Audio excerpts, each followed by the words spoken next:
Full Melt Show is intended for a mature audience. It contains adult themes, adult content, and sometimes adult language. Listener discretion is advised. The Full Melt. We've got exactly $100,000 in cash in a bag in the back of this car. Fortunately, no one on this highway knows that. There's one of our prisons. I bet there's guys right there in that prison for doing just what we're about to do. I would say there will be 5 billionaires minted in this industry in the next 3 years. There's $2 billion to be had next year. I plan to take more than my fair share. We will become a target for organized crime and non-organized crime alike. When people rob banks, they often walk away with less than this amount of money. And here I am with it in my hand. It's all cash. I don't know where to begin. I mean, you're completely vulnerable. His plan is brilliant. He's not going after Denver. He's going after every resort town in Colorado. In Denver, I got to see 5 customers to get the same profit I get out of 1 customer up here. We are not the Amsterdam of the Rockies. We're Breckenridge, and we don't want that to change. Oh, I think we're swinging this council. If we're not, we're gonna get a new council. Damn it! How far behind are you putting us with this situation? Like 2 weeks. 2 weeks is like $300,000. Well, you want me to be a fucking carpenter or grow weed? That's a $300,000.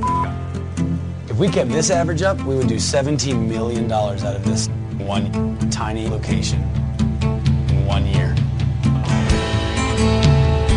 There's no more games. This is a big boy operation now. How fast are we getting going on this thing? Probably go 80. Yeah. They're parasites. They're not a reputable business. I don't want them in town, period. Overnight, Colorado legalized all marijuana. He's becoming a multimillionaire right in front of our eyes. We will become the largest weed supplier Colorado has ever seen. Well, I'm just selling widgets. You know, my widgets just happen to be very popular. Are you high? What are you talking about? It's the Full Melt. The Full Melt Show.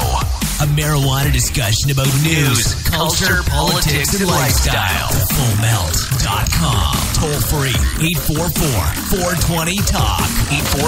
844-420-TALK.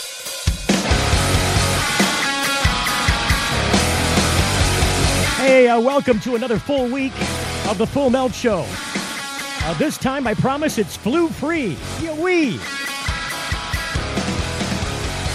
All right, so I've already said since the beginning of this program, some 5 years ago, that this will become more and more mainstream, this subject.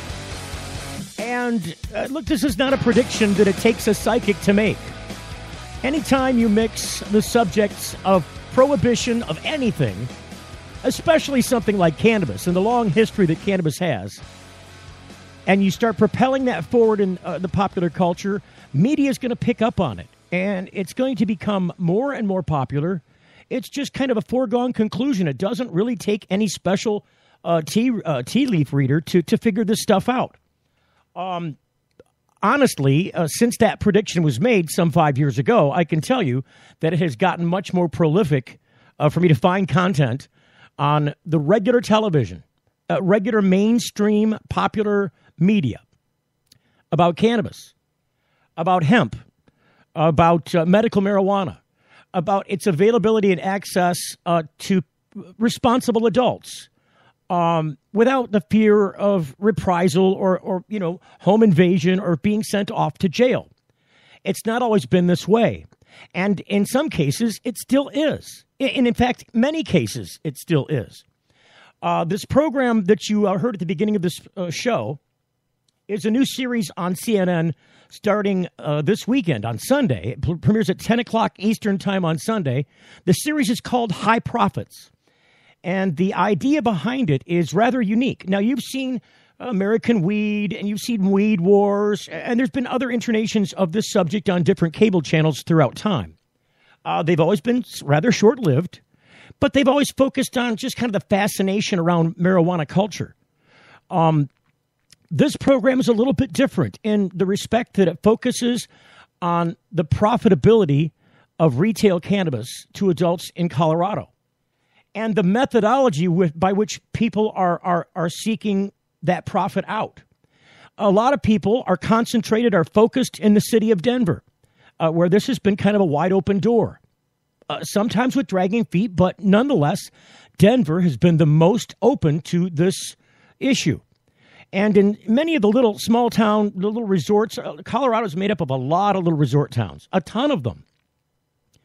I could list on both hands small towns really quickly, and you would see that they're all little populous areas that have huge influxes of tourists, especially during the ski season.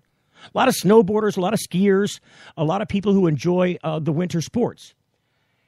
And the program focuses this high profit series starting again Sunday at 10 o'clock Eastern on CNN.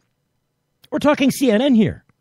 The same place that Sanjay Gupta did Weed and Weed 2. Also on Sunday, Weed 3 going to be on the air. I believe it immediately precedes this program. But our guests this hour are the featured players in this series, Brian and Caitlin from High Profits. Welcome to the program. Can you hear me at all?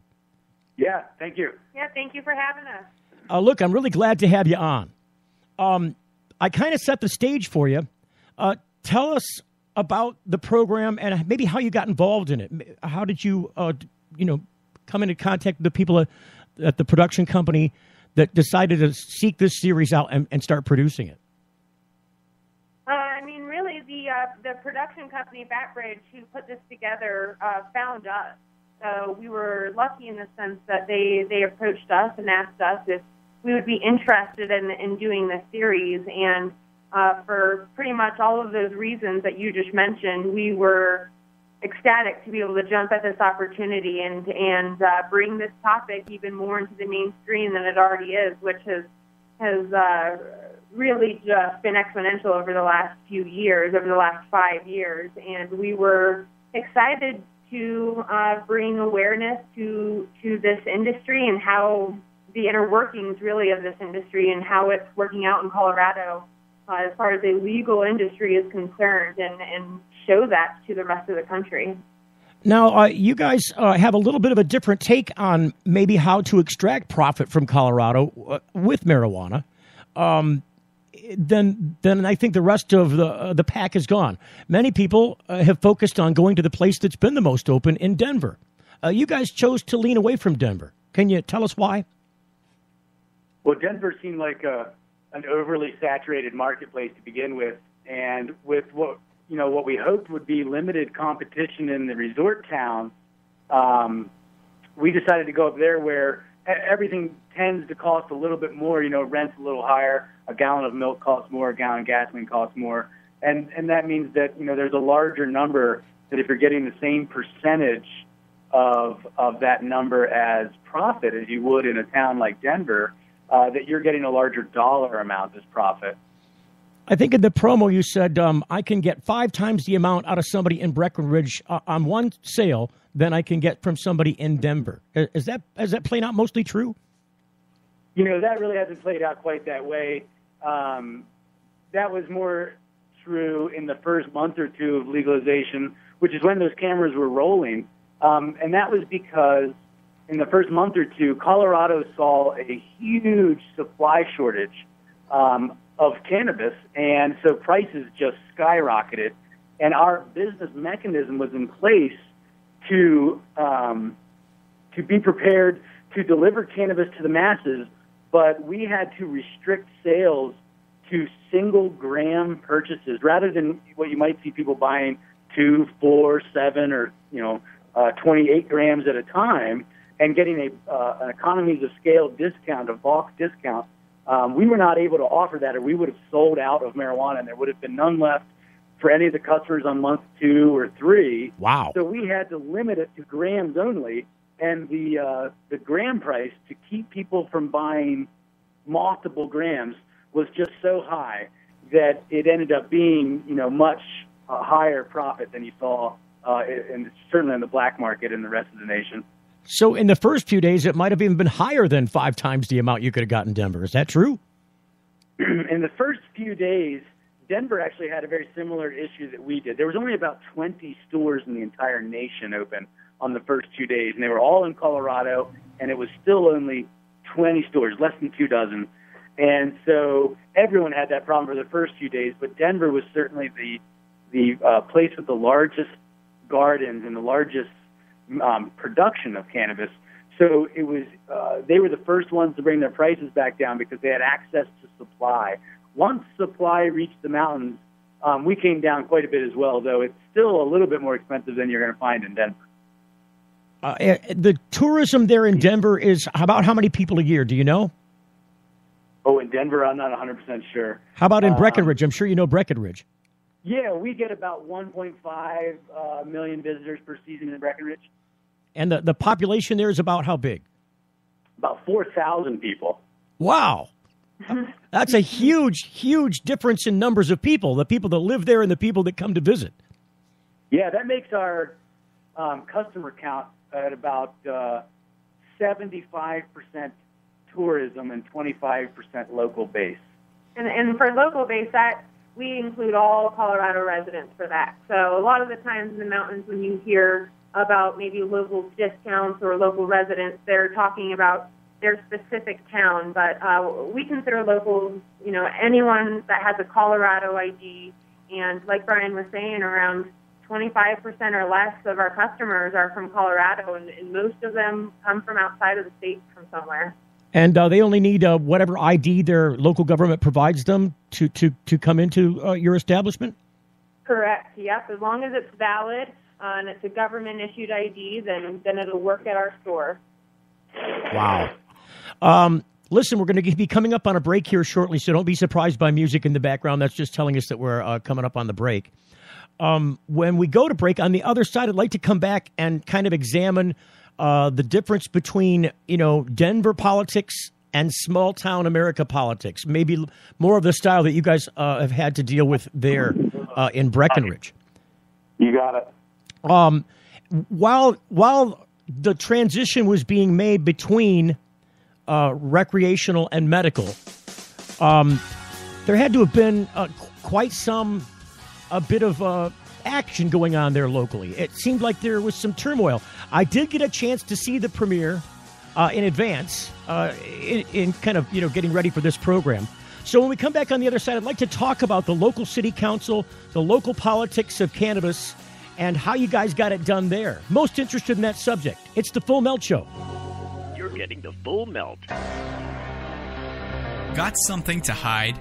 Canalock offers discreet and effective storage solutions that destroy odor, so nobody knows. Canalock is a patented charcoal-activated bag that discreetly stores your marijuana. Canalock is made from the same material as military chemical warfare suits. Get yours at canalock.com. Visit canalock.com to learn more about no-smell technology.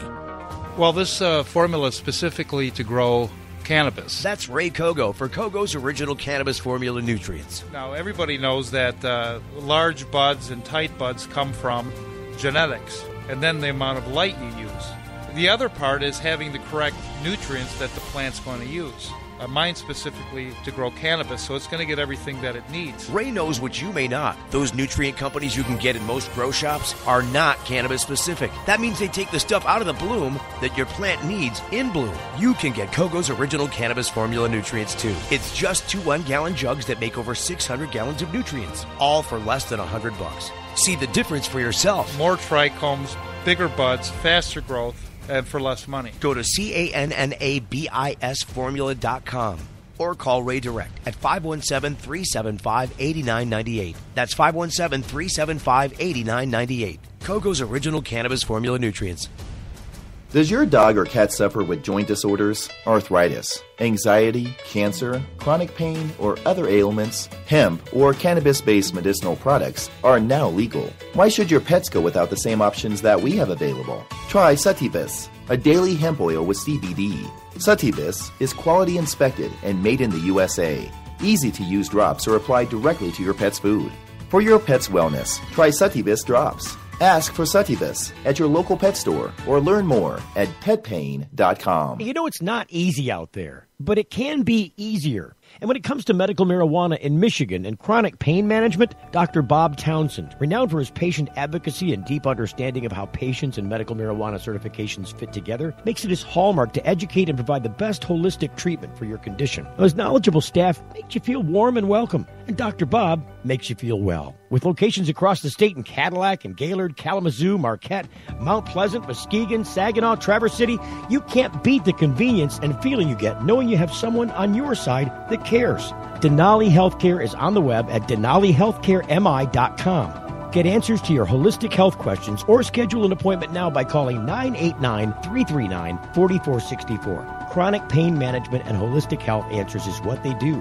It's all they do. DenaliHealthcareMI.com. Get your certification and peace of mind now by making an appointment with Dr. Bob Townsend at 989-339-4464.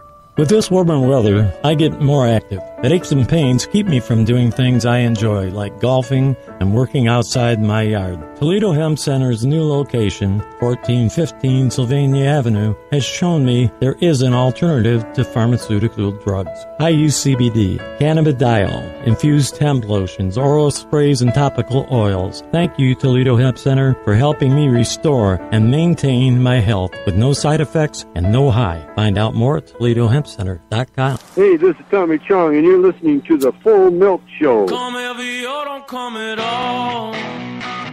You leave your piece on, that's your call. This is a new song by 3 Days Grace. It just came out the end of the month, 31st of March. Was released on iTunes. Incidentally, iTunes is a place where you can find this program, any of the previous programs. If you just want to download it as a podcast and carry it around in your pocket, you can certainly do that. Go to iTunes and search for The Full Melt.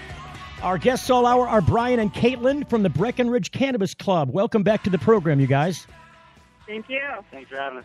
Say, before we left for the break, wanted to talk about the idea of local politics. It seems that when you get into small communities, it's a lot harder sometimes to change people's minds, to gain people's favor. Can you tell us, was there a difficult time in gaining the favor of your local community? Yeah, so, in the small town politics, a medium-sized issue gets real big real fast, whereas in Denver, for example, they have so much going on and so many people that a single neighborhood's issue doesn't become the whole city's issue, and it gets kind of buried in everything else that's happening. So in our town of 4,000 people, when a few people took a very strong stance on whether or not to have marijuana stores on Main Street in the tourist district, it became a very large topic of conversation at every conversation that was taking place, it seemed like, for about a year. Did you guys have a difficult time? Was it hard to win over your local council? It seems like there were some medical marijuana dispensaries before the retail thing happened that were way out on Airport Road, kind of all competing for your local 4,000 community support, and maybe having a hard time, it looked like. And you guys are right there on Main Street. Can you tell us about the, there has to be some politics involved there. Yeah, and a lot of people don't realize that there were upwards of 3 medical marijuana dispensaries on Breckenridge's Main Street at the beginning of this all in 2009 and 2010 and into 2011. So when stores started popping up all over the state of Colorado, Breckenridge got hit pretty hard with stores, and we had 7 licenses at one point in the town of Breckenridge, which for 4,000 residents isn't that's a large number of stores for such a small community. And at the time, most of the community and the citizens seemed to be pretty accepting of it. And I don't know if it was because it was medical versus recreational, and it was easier for most people to swallow, but it really wasn't until the conversion, the flip from medical to retail, that people within the community started having such opposing voices about, marijuana at all. So for us, it was, I don't know if a surprise is the best way to go about it, but for years, Breckenridge has been a pretty marijuana-friendly town, so it definitely was hard for us to take the backlash in the community. At the time, being the one store downtown, to have to face this issue of possibly leaving our location. That had to have been a scary consideration. I mean, you guys hung on to that location long before retail, anticipating retail would come along, didn't you?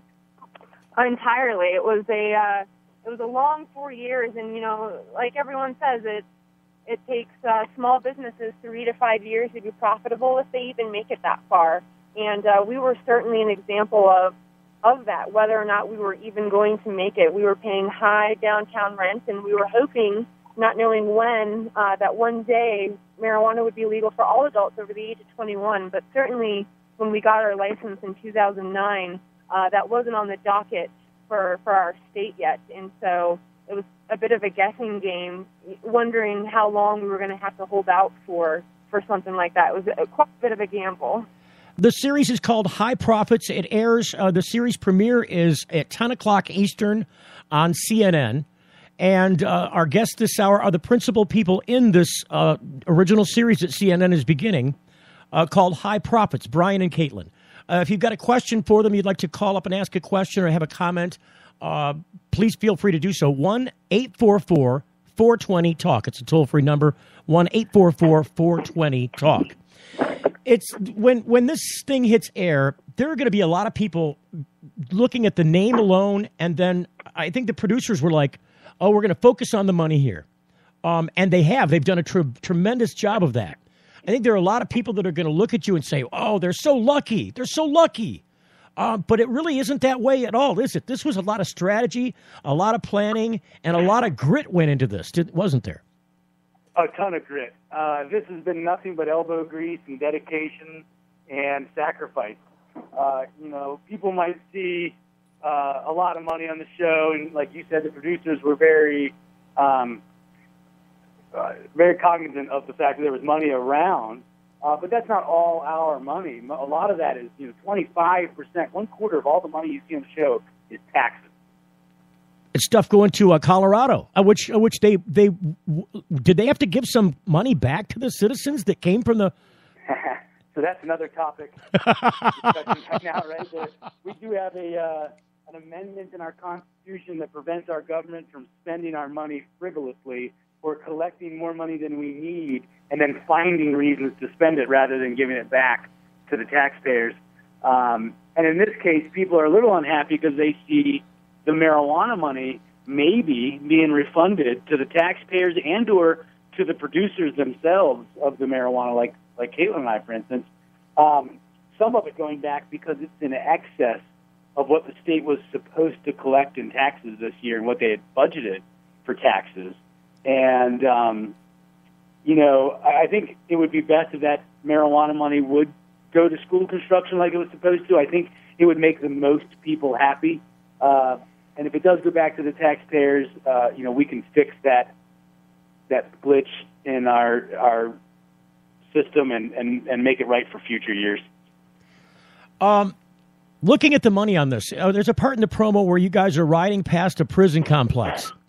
And you point out, hey, look at the prison over there. I'll bet you there are tons of people in that prison right now for doing exactly what we're about to do. What were you about to do? In that scenario, we were driving to pick up a wholesale purchase of marijuana, and as we've not discussed here tonight yet, but as most people know, this is a cash-only business, and so that meant that we had a duffel bag full of money in the car that we were going to have to use to buy marijuana. We can't write a check. We don't have a cashier's check or any money orders. We can't wire transfer money. It's all green cash. And so we were about to go pick up some marijuana for some cash, which you got to assume someone's in prison for having done just that. Oh, you know that they're on the other side of those bars going, oh, why didn't I just wait? I could have just waited. I don't know. Yeah, I feel bad if this show airs in that prison and they got to see themselves, behind bars saying what you just said. Well, I'd only waited 5 years. Maybe that could have been me in that car. It is a news program, so I would not find it unusual if they did have access to that, at least in a commons area. I'm not sure what prison it is or what level of security it is, But it seems like if they're allowed to have access to popular media, that would be one of the things they'd have access to. Yeah, I guess so. Boy, that would be an ironically tough day. It is. I think it's ironic all the way around. Is there any that you're aware of? Is there anything in Colorado law that goes back and says to those people, you know what, you're there, you probably shouldn't be under current law.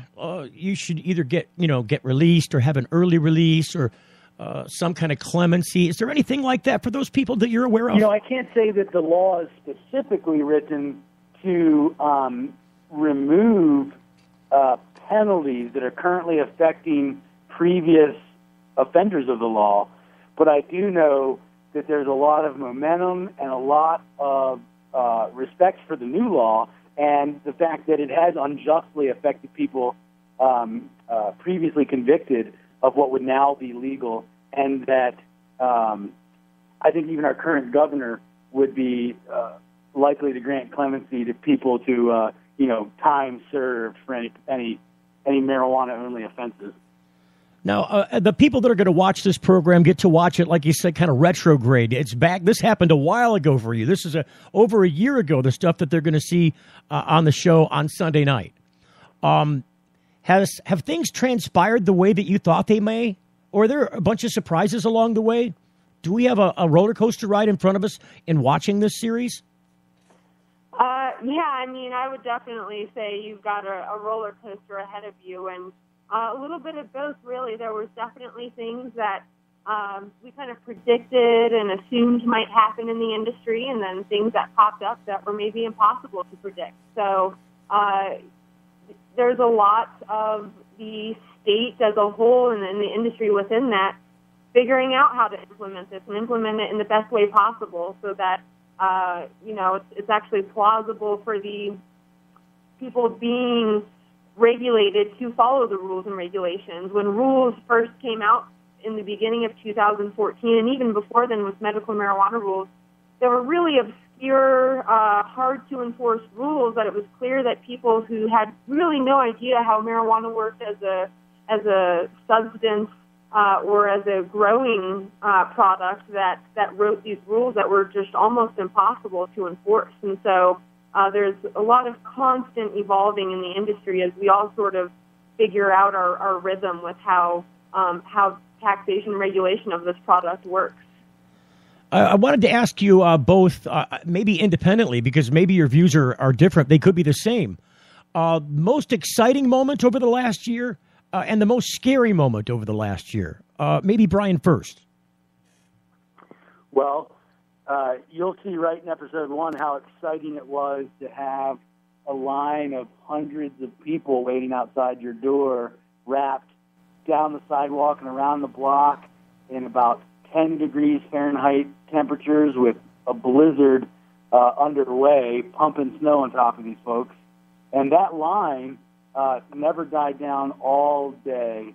You'll see there in episode 1, we get super excited about how much money came through the door the first day. We were very excited about how much it was for our company and how much it was for the local community and the taxes for the state and the locals alike. So that was probably the most exciting moment, was seeing the excitement and the interest around the first day of the end of prohibition of cannabis. And then the scariest thing was probably the same thing, but from a different perspective. Caitlin and I showed up at work 41 hours before we left work after the first day. Oh, my God. So by that, I mean a full day and a half and then some. We were in that building preparing for day 1, preparing for January the 1st, and we were scared we were not going to make it through all of the hurdles that were in place for a business to convert fully from medical to recreational marijuana sales. And that clock just kept ticking, and we never got to go to bed or go home for 41 hours. There were kind of enumerate those. I know you had to get a different license, right? You had to have a separate license.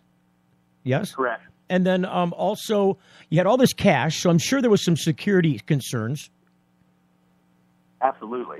And then there were a lot of new regulations with regards to retail cannabis versus medical marijuana so that you could open the doors to everyone as long as they were an adult with the proper ID, with regards to labeling, product availability, the types of things that you could have and you couldn't have. At one point I saw in the first episode you're talking about labels in particular. You're like, labels, we've only got this many labels.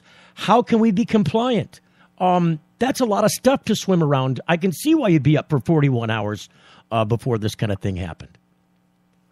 Yeah, it was really adrenaline that kept us going because there was just task after task after task to accomplish, and making sure that we were compliant was one of the, if not the most important task. We were expecting, and this is where some of the fear and nerve came in, that, being only one of 20 stores open in the state, that we were definitely going to have a visit from our regulators. And what could be more scary than having worked for years, and especially over the last a couple of months before 2014 and in the last 2 days working so hard to be open. If one thing was off, if one label was off, if the regulators came by and they didn't like something, the fact that they could shut us down and we could basically lose our golden egg, it was terrifying to face the fact that, with hundreds of pages of rules, that we might not be following one of those the correct way. So it was certainly a lot, enough to keep you awake. Let's make it clear for people. You guys didn't have a bunch of backers and investors, and there wasn't a bunch of capital investment coming to help you become a retail establishment. You guys were all in personally, right? Completely. This is where all my college money went. We had family and friends that were kind enough to lend to us, which definitely put the pressure on us because it was very personal. And so it was also very hard to grow the way that we wanted to. A lot of other people in this industry did have investors and did have backers to kind of catapult them to a position to capitalize on, and we had to work our way up to that. So, Caitlin, would you say that your fears and exhilarations were the same as Brian's were? He hit almost everything I was going to say. I think one of the most exciting moments for me, which was once again the first day, was just the fact that we were finally open and retail recreational sales were legal. It was definitely a surreal moment, and one that since 2012, November of 2012, we knew this day was coming, but even the year and a half of waiting wasn't enough to really prepare me for the moment that we could actually open our doors and let someone in. And to reiterate, we were... Hang on, we're going to break. I got a break. We'll be right back. If you or someone you know received a traffic ticket, has been charged with a misdemeanor, drinking and driving, criminal offense, or has had their driver's license taken away, they need an attorney. They need attorney Glenn McCandless. He's helped hundreds of people solve their legal problems over the past 16 years. My law firm is dedicated to providing quality legal services at affordable rates. Call us at 586-755-2900. Again, that's 586-755-2900. Call now. It's Steve Green for the Sweet Leaf in Flint, because now getting safe access to medical cannabis patients in Flint, Michigan is never more welcoming. Presenting the Sweet Leaf, a brand new patient experience, bringing 12 carefully selected caregivers housed in 9 separate offices to distinctly assist you with their knowledge and reputation for excellent patient care. Classes and training coming soon in the large community room. Check it out in person, 400 South Dorr Highway, or call 810-259-2571. The Sweet Leaf Center in Flint, 810-259-2571. Got something to hide? Canalock offers discreet and effective storage solutions that destroy odor, so nobody knows. Canalock is a patented charcoal-activated bag that discreetly stores your marijuana. Canalock is made from the same material as military chemical warfare suits. Get yours at canalock.com. Visit canalock.com to learn more about no-smell technology. With this warmer weather, I get more active. but aches and pains keep me from doing things I enjoy, like golfing and working outside my yard. Toledo Hemp Center's new location, 1415 Sylvania Avenue, has shown me there is an alternative to pharmaceutical drugs. I use CBD, cannabidiol, infused hemp lotions, oral sprays, and topical oils. Thank you, Toledo Hemp Center, for helping me restore and maintain my health with no side effects and no high. Find out more at ToledoHempCenter.com. Does your dog or cat suffer with joint disorders, arthritis, anxiety, cancer, chronic pain, or other ailments? Hemp or cannabis-based medicinal products are now legal. Why should your pets go without the same options that we have available? Try Sativus, a daily hemp oil with CBD. Sativus is quality inspected and made in the USA. Easy-to-use drops are applied directly to your pet's food. For your pet's wellness, try Sativus drops. Ask for Sativus at your local pet store or learn more at petpain.com. It's the Full Melt Radio Show. Radio show.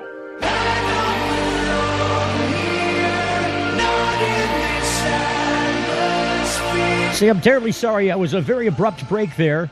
We interrupted you, Caitlin. You were trying to tell us about the exciting part there, and we kind of cut you off. I apologize. No worries. But yeah, just to reiterate, like I was saying, we're in a tourist destination, and for years we had people from all over the world stopping by our marijuana shop and asking what was up with this marijuana business, and could they purchase, and when could they purchase. And for almost a year and a half, we could tell them, hey, January 1st, 2014. So for us to be able to actually open our doors on January 1st, 2014, and let people up the stairs that had been not from Colorado come in and purchase was quite amazing and very exciting. Well, it certainly has to be fulfilling, knowing that you're all in, that everything counts, you've worked your butts off, and here it is. It's finally here. It's like Christmas morning. It had to have been like Christmas morning for you. It was just like Christmas morning. If I were to have that feeling I did as a kid, as an adult, that's what I would pin it as. So, congratulations. Everything has taken place. What's next for the Breckenridge Cannabis Club? I mean, are you guys planning on branching out? And I don't know, because we haven't seen the series yet. We don't know where it goes.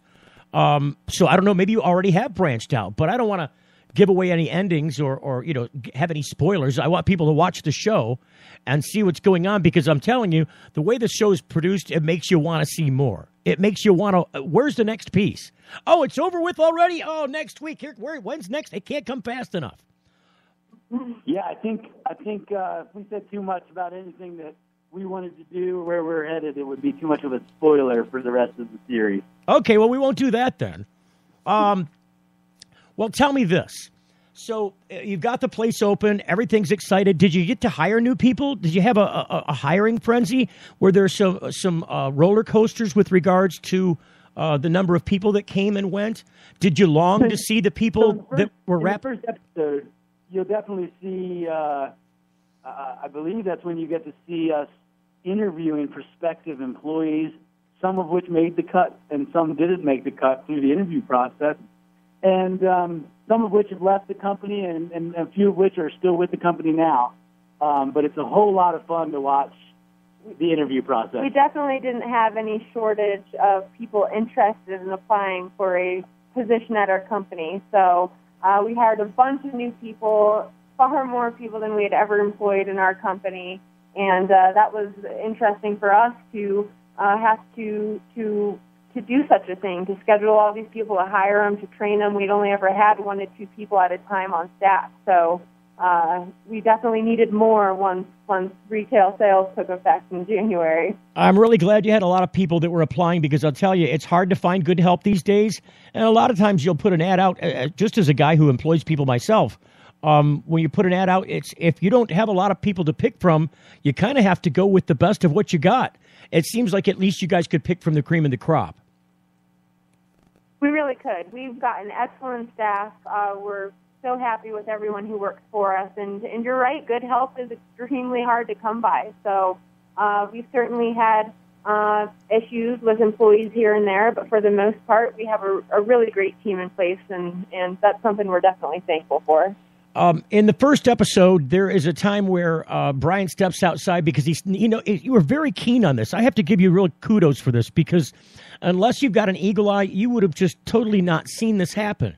But you noticed a guy with a backpack out in the line there seemed to be in the line for a particularly long period of time. He was up to no good, wasn't he? Yeah, that wasn't the first day that guy was around. So we had our eyes peeled as a team. Okay, so he was out there, peddling wares that he had no right to do, right?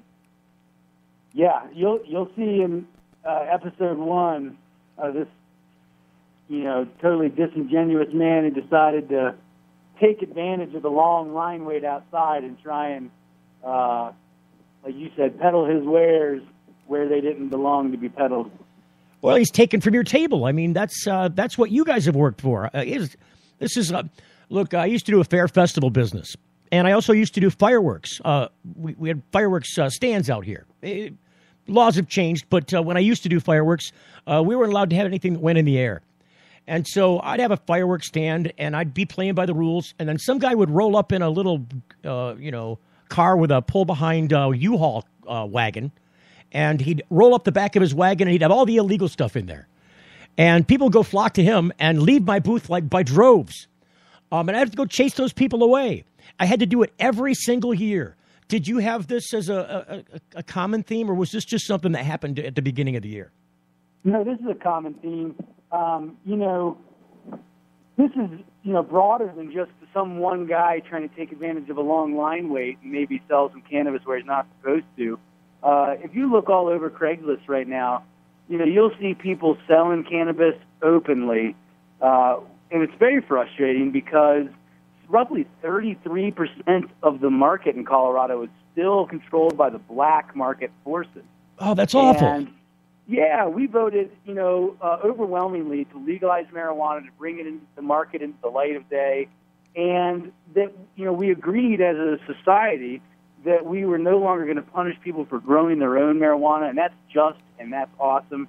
And people should be allowed to grow their own cannabis. Avoid taxes, avoid, corporations, avoid paying any money for it if you can. But we didn't agree that we were going to sell marijuana on Craigslist or on any other website or any other street corner for that matter. We're trying to legitimize things, and there's still just a whole ton of people that can't help but to not play by the rules.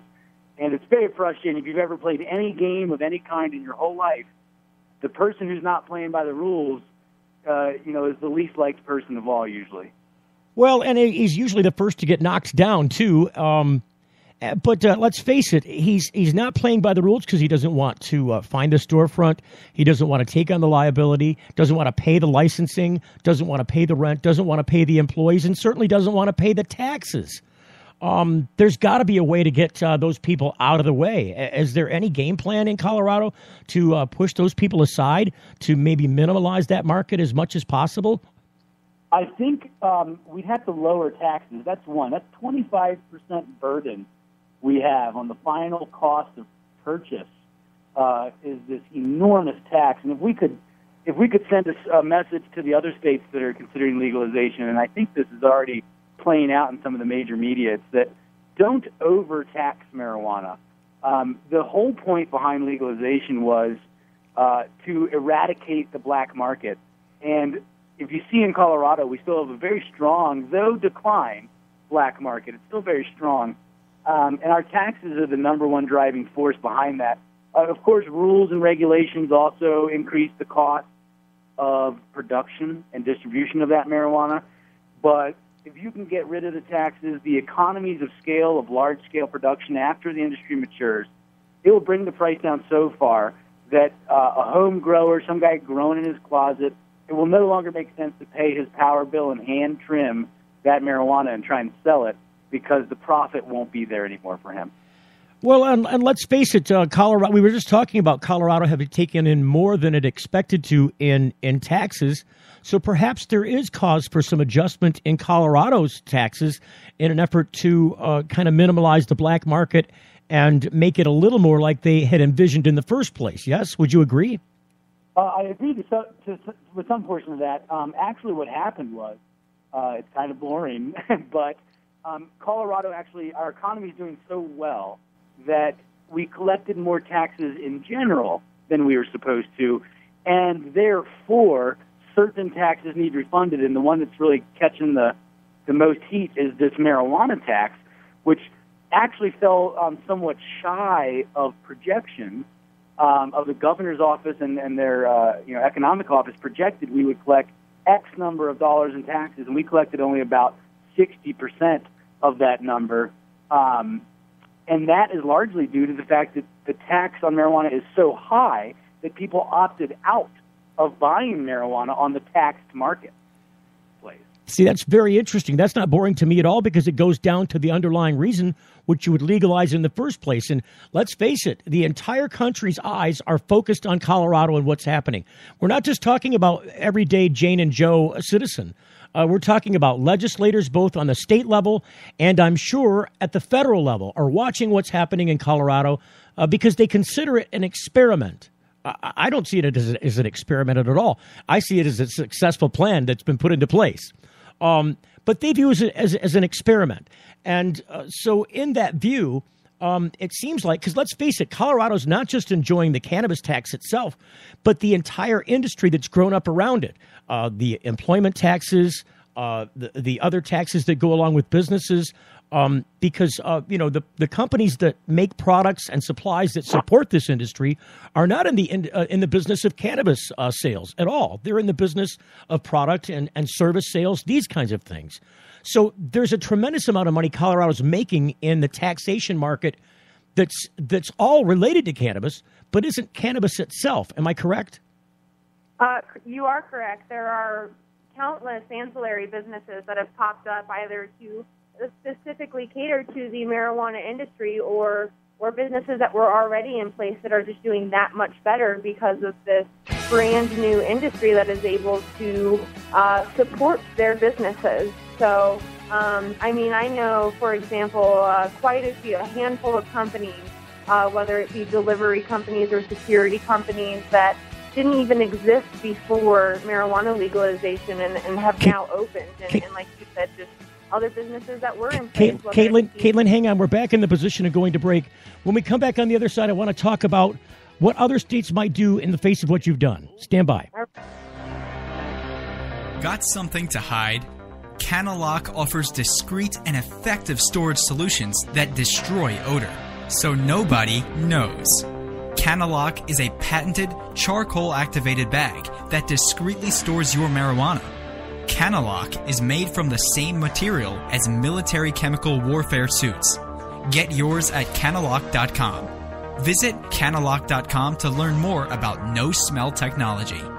Hey, it's Steve Green for the Sweet Leaf in Flint, because now getting safe access to medical cannabis patients in Flint, Michigan is never more welcoming. Presenting the Sweet Leaf, a brand new patient experience bringing 12 carefully selected caregivers housed in 9 separate offices to distinctly assist you with their knowledge and reputation for excellent patient care. Classes and training coming soon in the large community room. Check it out in person, 400 South Dorr Highway, or call 810-259-2571. The Sweet Leaf Center in Flint, 810-259-2571. Imagine a world where patients can use marijuana like any other medicine. The Marijuana Patients Organization challenges the status quo by helping our neighbors to enjoy a better quality of life. Visit the MPO at marijuanapatients.org and enjoy informative articles, engaging debates, and information about treatments, doctors, and dispensaries in your area. Over 50,000 people have registered at marijuanapatients.org since 2010. Join us at the Marijuana Patients Organization today, marijuanapatients.org. Get inside! It's the Full Melt Radio Show. Wow. Okay. Okay, so we're back with Brian and Caitlin. Caitlin, you were talking about, before we went to break, how people were making, or at least Colorado is making money off of taxes in businesses that were cannabis-related but not cannabis themselves. You said some security companies and other business-related services, and then supply companies as well. There's a lot of them in Colorado. Yeah, and they're all benefiting from the marijuana industry. The container companies, the store supply companies, the security, the delivery. There's just so many different industries that are now benefiting from this legal marijuana industry. Fortunately, it's not the banking industry. No, not the banking industry, not yet. That's a shoe that's yet to drop, isn't it? Yeah, we're really excited to see some movement in the banking side of this industry. Because cash is so dangerous when there's a lot of it hanging out, and there's no way to prevent it from being accessed by somebody with a greedy eye. Yeah, and it's really the one, in my eyes, the one last issue we need to get sorted out to really legitimize this industry. It's hard to attract serious investors or backers when you're just keeping a log and doing cash accounting. And for security reasons, it's just really necessary in compliance and regulation for everything that, as an industry, we have access to banking. I know Colorado's tried to deal with this internally with its own kind of internal system, or they were trying to experiment with like a credit union kind of thing. That's kind of come and gone, hasn't it? Actually, it's come and sat still is what happened. They're waiting for a master account, meaning their routing number, from the Federal Reserve. The Federal Reserve is basically sitting still on the application, I believe, while they wait for the Department of Justice or Obama himself. We're looking at Eric Holder and President Obama at this point, I think, to give the Federal Reserve the go-ahead to give this marijuana-only credit union their master account number. It would be a nice thing to see. I know that's a big weight on your shoulders out there. For sure. Say, when it comes to other states looking at Colorado, trying to pick the best things they can out of Colorado, I personally think Colorado has the model to be desired. I think other models are coming forth. There are some models coming out in both Michigan and Ohio that seem to be based on a 10 big grow kind of situation. There are some other petition drives that are competing. We have 3 of them in Michigan, 3 competing drives here in Michigan. There are 4 of them in Ohio, all of them with different versions of what taxes should be, how the growing should be, who should get to be involved, whether or not you're allowed to have a personal grow. These are all big things. Where do you see people looking at Colorado and finding some benefit? What's the best thing they could take away from Colorado and the things that you've learned along the way? If you want the great most people, you definitely want to look at Colorado's semi-free market approach. That really allows the most people to dip into the profit side of this scenario. If you want to help the least people have a benefit, you would look at, what you mentioned in Ohio with those 10 multimillionaires backing the legalization effort, but they're the only ones who are going to benefit from any of the profiting or any of the revenue of marijuana, with the exception of the fact that it'll still raise some tax revenue. But, you're not going to see any startup companies. It's just going to be people that were already rich. Well, the argument that I'm getting back from the people in Ohio is, the people that back that position in Ohio, and there's a similar thing going down here in Michigan. Don't get me wrong.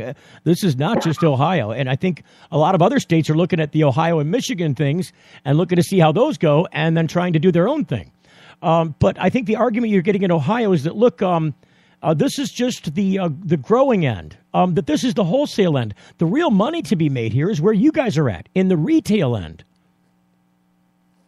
Well, I think if you look at the end of prohibition for alcohol, the average store that sells alcohol is called a liquor store. Some of them have their own name, but for the most part, it's liquor store. And it's the stuff that's inside the liquor store that makes the most money, that the largest revenues we're seeing and are seeing today. And that's what the guys in Ohio, and if you got one just like it in Michigan, they're looking to be the producers, the manufacturers, and the distributors, and that's who's going to make the biggest amount of money. It's not to say that maybe the stores that get to buy that product won't also have a few of them that do well, but by and large, it's going to be the guaranteed money is going to be on the production end for those guys.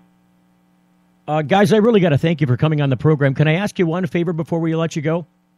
Sure. Say, I always ask our guests to give us a little liner. Could I get something from you guys that says, "Hey, this is Brian and Caitlin, and from the CNN series High Profits, and you're listening to the Full Melt Show"? Could you do that for us?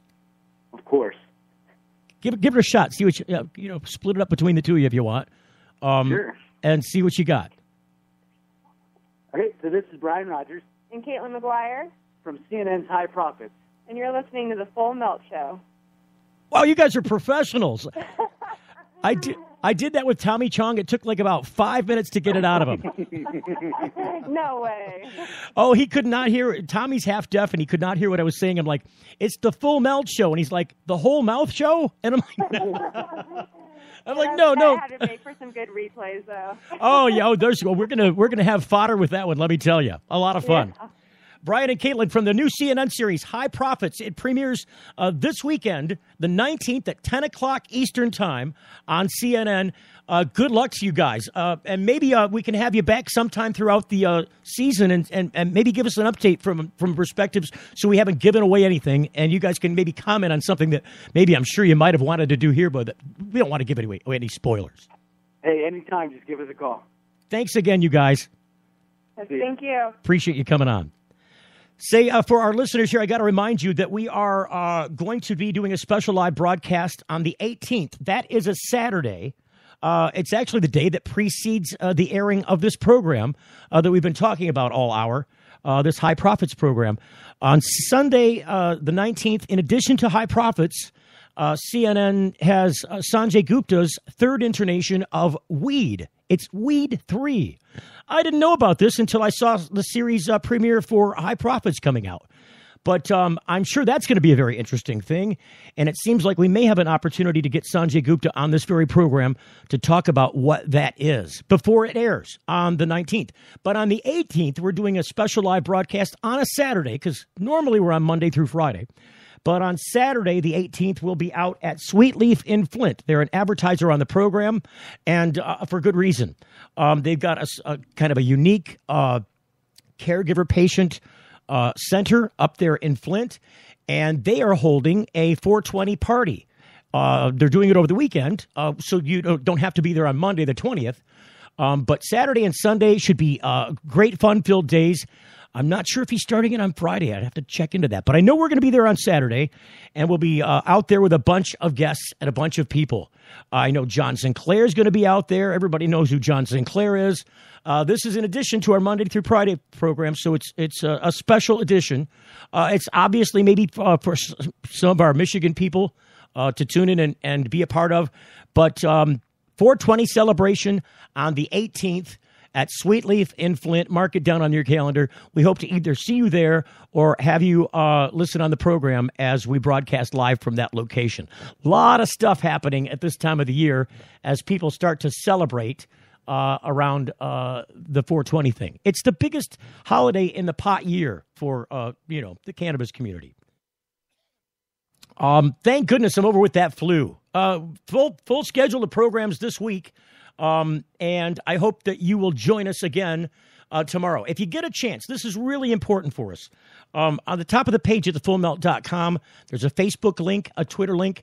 Please click those and like us and follow us. And even more important, if you can click through to the Spreaker location. Spreaker is the method by which we get our program on the air. And if you can click through to the Spreaker site, and instead of the Full Melt site, click through to the Spreaker and follow us there, like us there. Once I get about 150 likes there, I'm going to submit this program to iHeartRadio to see if we can't get some distribution on iHeart. They can take us, they cannot, but I know that the more likes we have on Spreaker, the better opportunity we'll have to get over there and spread this word even further for all the people that try and follow this, because it's such a confusing subject. It can be so darn confusing. There's a lot of misinformation, a lot of disinformation, a lot of it being propelled by people who are just repeating what they've always heard. And they've always heard the prohibitionist message. There's so much more that goes along with this. This is not all potheads and stoners, although it is part of it. There's a lot of medical necessity out there. I know Ohio's trying to answer that question all in one lump sum. They don't have any favor for the medical people out there. And I think those people are the most important. They're the people that are getting this done recreationally across the rest of the country. Colorado would not have medical marijuana, would not have retail cannabis. They would not have this program, High Profits, with retail cannabis going along with it, were it not for the medical marijuana program that underpinned the entire philosophy. This medical necessity kind of introduced this across the country in a way that was unfamiliar and before then unheard of. It's coming, it's moving forward, and I'm glad that you could be on this program, listening to the program, and having an opportunity to engage with some of the people that move this industry forward. We'll see you tomorrow on The Full Melt Show. Thanks for coming.